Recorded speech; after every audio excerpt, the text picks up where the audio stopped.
You are watching VK classes. और आज फिर एक नया टॉपिक शुरू करते हैं और टॉपिक का नाम है rearrange. Friends, it is very important topic for all of you for your every type of English examinations. Okay, let us discuss about this topic. मैं आप लोगों को बताना चाहता हूँ कि रीअरेंज एक ऐसा टॉपिक है जिसमें आप लोगों को टेंसेस की ज़रूरत पड़ती है, स्ट्रक्चर ऑफ सेंटेंसेस की ज़रूरत पड़ती है। आपको टेंसेस की नॉलेज होनी चाहिए अच्छे तरीके से, आपकी वोकैब स्ट्रॉन्ग होनी चाहिए और आपका कॉम्प्रिहेंशन का जो स्किल है वो भी अच्छे तरीके से डेवलप होना चाहिए, तब जाकर आप इस टॉपिक को बहुत ही आसान तरीके से कर सकते हैं। तो चलिए शुरू करते हैं। तो देखिए, रीअरेंज के लिए सबसे ज़रूरी चीज़ क्या होती है? एक स्ट्रक्चर होता है इंग्लिश के अंदर। सबसे पहले कोई भी अगर सेंटेंस आप कंप्लीट करते हैं तो उसके लिए एक सब्जेक्ट चाहिए होता है, फिर आपके पास या तो हेल्पिंग वर्ब हो या फिर आपके पास मेन वर्ब हो, और उसके बाद फिर ऑब्जेक्ट। ये तीन चीज़ किसी भी सेंटेंस को कंप्लीट करने के लिए ज़रूरी होती हैं। अगर आपको ये तीनों चीज़ें आसानी से मिल जाती हैं तो इनके बीच में कहीं पे एडजेक्टिव की ज़रूरत होती है, कहीं पे एडवर्ब अगर सेंटेंस में दिया गया है तो उसको अकॉर्डिंग द सीक्वेंस हम यूज करते हैं। तो चलिए, जैसे पहला सेंटेंस हम रीड करते हैं, known over Gandhi ji all is world the. तो जैसे पहले सबसे मैं आप लोगों को बता दूं, सबसे पहली चीज़ हमें क्या चाहिए कि सब्जेक्ट चाहिएगी।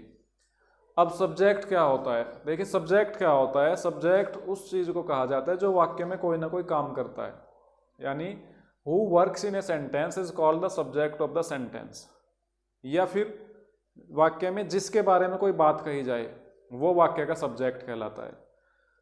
दो तरीके हैं सब्जेक्ट की डेफिनेशन के, या तो वाक्य में काम करने वाला सब्जेक्ट होगा या वाक्य में जिसके बारे में बात कही गई है वो वाक्य का सब्जेक्ट होगा। और अगर इस तरीके से भी आप नहीं पता कर सकते तो फिर दूसरा तरीका ये होता है कि वाक्य में जो सब्जेक्ट होता है वो हमेशा नाउन या प्रोनाउन होता है। यानी कि सेंटेंस में अगर सब्जेक्ट को पता करना है तो इट मीन्स वो नाउन या प्रोनाउन होगा, और अगर ऑब्जेक्ट पता करना है तो वो भी नाउन या प्रोनाउन होता है। अब ये आपकी रिस्पॉन्सिबिलिटी है कि आप नाउन या प्रोनाउन का पता कैसे करेंगे और किसको सब्जेक्ट मानेंगे, किसको ऑब्जेक्ट मानेंगे।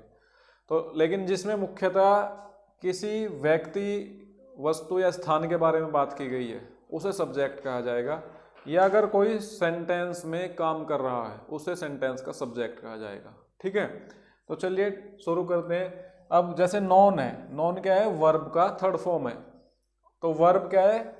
सब्जेक्ट नहीं हो सकता। जैसे ओवर है, ओवर का एक प्रीपोजिशन है, ये भी सब्जेक्ट नहीं हो सकता। अब गांधी जी की बात करते हैं। गांधी जी का सबको पता है, गांधी जी एक नाम है और गांधी जी क्या है? एक नाउन है। तो नाउन क्या हो सकता है? हमारा सब्जेक्ट हो सकता है। फिर जैसे ऑल है, ऑल क्या होता है? डिटरमाइनर होता है, ये भी आपका सब्जेक्ट नहीं हो सकता। अगर इसको आप एज ए सब्जेक्ट लगाते हैं तो इसके बाद में भी फिर कोई ना कोई नाउन आपको देना पड़ेगा, जैसे all the childrens, all my friends, इस तरीके से। तो डिटरमाइनर के बाद हमेशा कोई ना कोई नाउन जरूर आता है, या ये कह लीजिए किसी न किसी नाउन के पहले डिटरमाइनर का यूज़ किया जा सकता है। फिर इज की बात आई, इज क्या होता है? एक हेल्पिंग वर्ब होता है। और वर्ल्ड क्या है? फिर नाउन है आपका, और दा क्या है? आर्टिकल है। अब हमारे पास इस सेंटेंस में दो नाउन है, गांधी जी और एक द वर्ल्ड। बात आई सब्जेक्ट किसे मानेंगे? जो मेल या फीमेल अगर इसमें है उसको हम सब्जेक्ट मानेंगे, यानी जिसके बारे में बात की गई है। और ये आप समझ ही गए होंगे कि गांधी जी जो है पूरे संसार में जाने जाते हैं किस चीज़ के लिए? तो सबसे पहले आएगा गांधी जी, हमारा सब्जेक्ट है। Gandhi ji is known all over the world. यहाँ पे पहला सेंटेंस कंप्लीट हो जाता है। अब जैसे इसमें एक मीनिंग निकलता है कि Gandhi ji is known all over the world. Gandhi ji पूरे संसार में जाने जाते हैं। किस चीज़ के लिए जाने जाते हैं, किस बात के लिए जाने जाते हैं? ये चीज़ जो नेक्स्ट सेंटेंस है जिसमें दिए हुए हैं उनमें हम ये चीज़ पढ़ेंगे। अब फिर इसमें एक पॉइंट और मैं आप लोगों को बता दूं, you are watching that there is and third form of verb in this sentence. It is the main issue that can we use is am are with third form of verb, यानी क्या हम is am are के साथ third form use कर सकते हैं? जबकि आमतौर पे आपने देखा होगा कि इज एम आर के साथ या तो केवल ऑब्जेक्ट आएगा, या अगर ये कंटिन्यूअस टेंस में है तो उसके साथ वर्ब में आईएनजी आएगा। लेकिन अगर इसके साथ थर्ड फॉर्म दिया है तो आपको कंफ्यूज होने की जरूरत नहीं है। इसका मतलब क्या है कि सेंटेंस आपका पैसिव फॉर्म में है। इट मीन सेंटेंस ये पैसिव वॉइस में है, पैसिव वॉइस स्ट्रक्चर में हम क्या कर सकते हैं, हेल्पिंग वर्ब के साथ थर्ड फॉर्म का यूज कर सकते हैं। पैसिव वॉइस में हर सेंटेंस में वर्ब की थर्ड फॉर्म का यूज होता है, तो इसमें आप बिल्कुल भी कंफ्यूज ना हो। और अगर ज़्यादा तरीके से आप इसके बारे में पढ़ना चाहते हैं तो फिर आपको पैसिव वॉइस टॉपिक पढ़ने की ज़रूरत है। फिर उसके बाद नेक्स्ट सेंटेंस आया believer he truth non violence was end of, यानी दूसरा सेंटेंस फिर हमें सब्जेक्ट से शुरू करना पड़ेगा। सब्जेक्ट में मैंने आप लोगों को बताया था कि सब्जेक्ट दो ही चीज़ें हो सकती हैं सेंटेंस में, या तो नाउन सब्जेक्ट हो सकता है, प्रोनाउन सब्जेक्ट हो सकता है।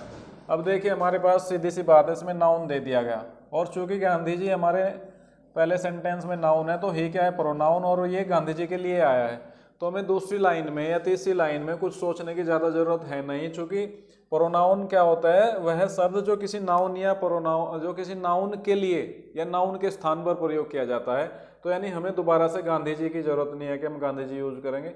बहुत ईजी हो जाता है कि सबसे पहले हमें ही मिल गया है एज ए प्रोनाउन, और नाउन या प्रोनाउन में से हमारा सब्जेक्ट होता है। ही के बाद फिर हम क्या यूज़ करते हैं, हेल्पिंग वर्ब है तो हेल्पिंग ले लेंगे, मेन वर्ब है तो मेन वर्ब ले लेंगे। अब हम ही के बाद देखते हैं, जैसे बिलीवर है, बिलीवर क्या है मेन वर्ब में काउंट हो सकता है, ट्रुथ क्या है नाउन है, नॉन वायलेंस भी नाउन है, वॉज क्या है हेल्पिंग वर्ब है, तो सब्जेक्ट के बाद हम क्या ले लेंगे, helping verb according the structure. और हेल्पिंग वर्ब हमारा कंप्लीट हुआ, उसके बाद हमें क्या चाहिए, मेन वर्ब। मेन वर्ब क्या है, बिलीवर यानी विश्वास करने वाले थे, ओके, वो विश्वास करने वाले थे। इसके बाद क्या बचा, ऑब्जेक्ट, किस चीज में विश्वास करने वाले थे, he was believer of truth and non violence.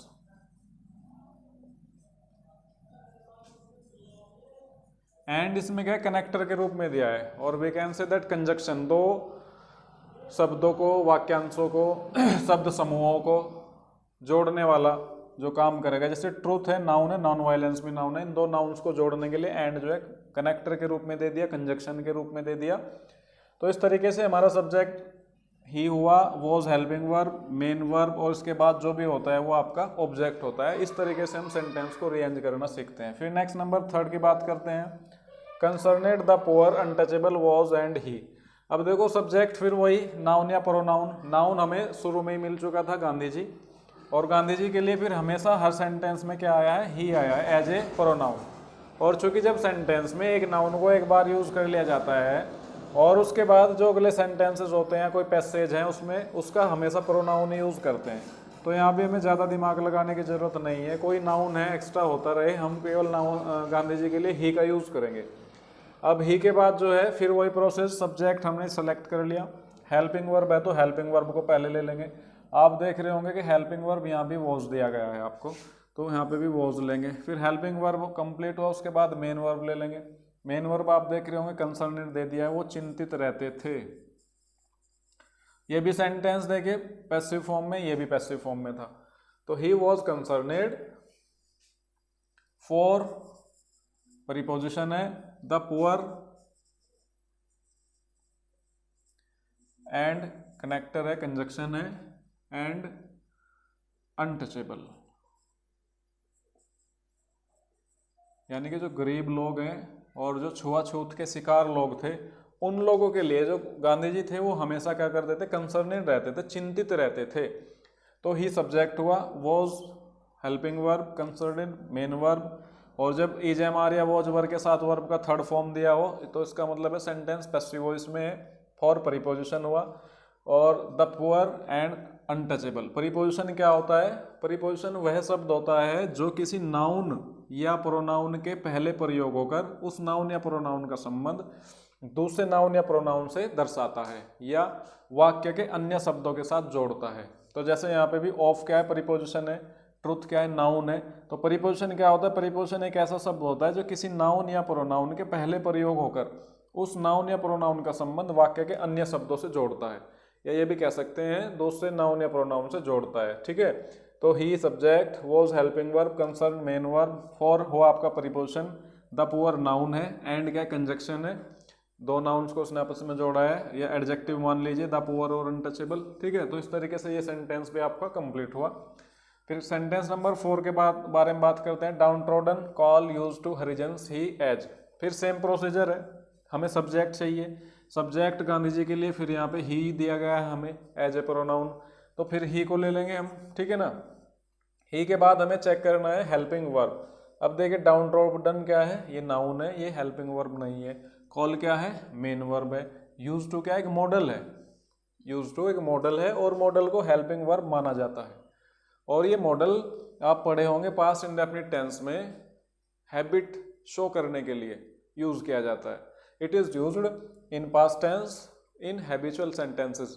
और इसके साथ एक मॉडल और होता है वुड। हम वुड भी यूज कर सकते हैं हैबिचुअल सेंटेंसेस में और यूज टू भी यूज कर सकते हैं। तो ये हेल्पिंग वर्ब है, हरिजन्स नाउन है, ही सब्जेक्ट हुआ, एज क्या आपका एडवर्ब हुआ, ठीक है। तो इस तरीके से जब सेंटेंस को शुरू करेंगे, सबसे पहले हमने सब्जेक्ट ले लिया ही, उसके बाद हमें हेल्पिंग वर्ब चाहिए। हेल्पिंग वर्ब हमारे पास है use to, use to, helping verb का काम फिनिश।